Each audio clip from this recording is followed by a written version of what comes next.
Panama கால்வாயில் கப்பல்கள் கடந்து செல்வதற்கான காத்திருப்பு நேரம் 10 நாட்கள் வரை இருப்பதால் ஒரு சரக்கு கப்பல் வரிசையை முந்தி செல்ல சுமார் 40 லட்சம் அமெரிக்க டாலர், அதாவது இந்திய மதிப்பில் சுமார் 35 கோடி ரூபாய் செலுத்தியுள்ளது. சீஸ்பேன் பெனிஃபேக்டர் என்ற அந்த கப்பலின் உரிமையாளர் வழக்கமான வரிசையை தவிர்த்து முன்னுரிமை பெறுவதற்கான 7 முறையில் இந்த தொகையை செலுத்தியதாக தகவல் வெளியாகியுள்ளது.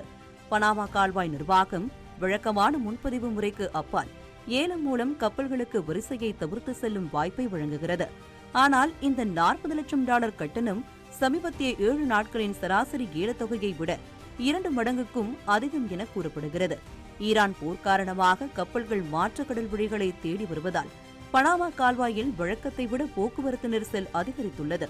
இதனுடன் கால்வாய் பூட்டுகளில் நடைபெறும் பராமரிப்பு பணிகளும் நெரிசலுக்கு முக்கிய காரணமாக சொல்லப்படுகிறது.